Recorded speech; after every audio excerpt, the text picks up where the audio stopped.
Je lis du livre d'Exode, chapitre 32, au verset 30, ce qui suit. Le lendemain, Moïse dit au peuple, vous avez commis un grand péché. Je vais maintenant monter vers l'Éternel. J'obtiendrai peut-être le pardon de votre péché. Prions. Notre Seigneur et notre Dieu,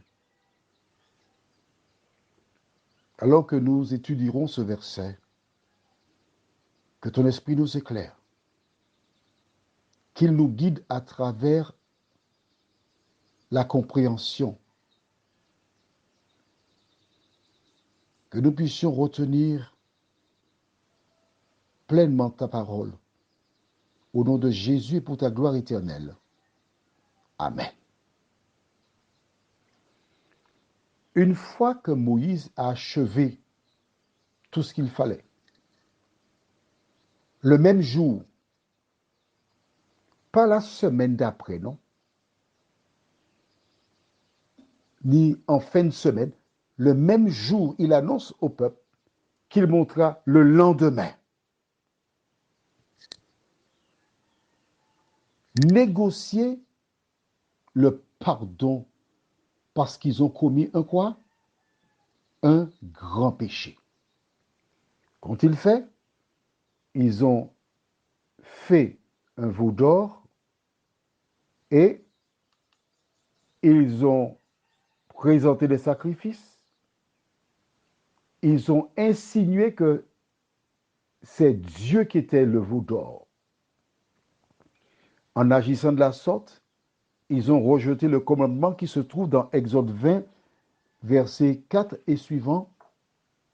Tu ne feras aucune image taillée, ni de représentation quelconque des choses qui sont en haut dans le ciel et en bas sur la terre. Écoute, prends la Bible, lis ça toi-même. D'accord?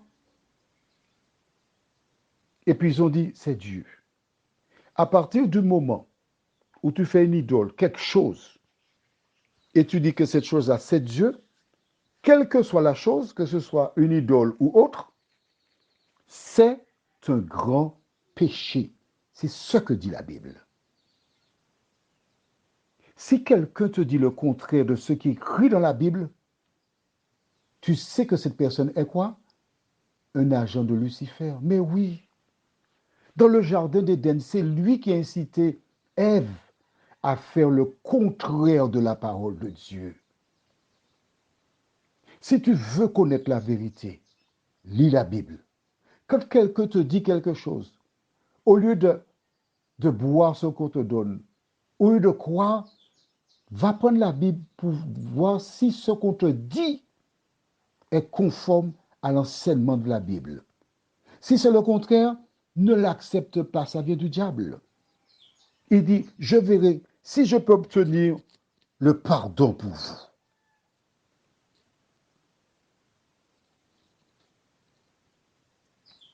Quelle est ta situation actuellement? Quel objet que tu as dans ta voiture? Tu travailles et des gens t'ont dit, bon, écoute, tu as un bus ou bien tu as un taxi. Il faut mettre telle chose dans la voiture pour protéger la voiture.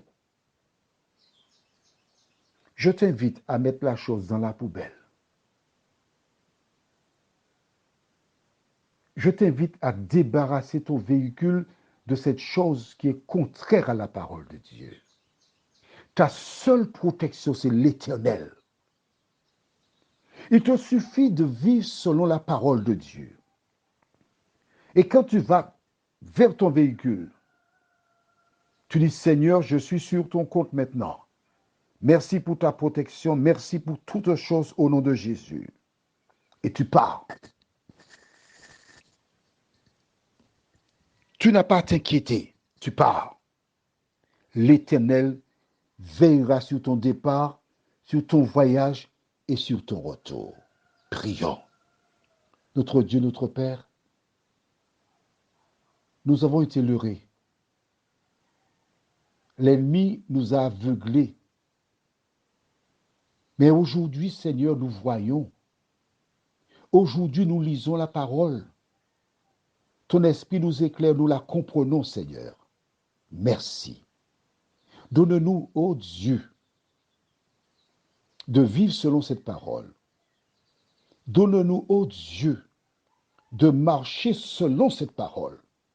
Donne-nous, ô Dieu, à ne plus nous appuyer sur on m'a dit, mais sur l'Éternel a dit.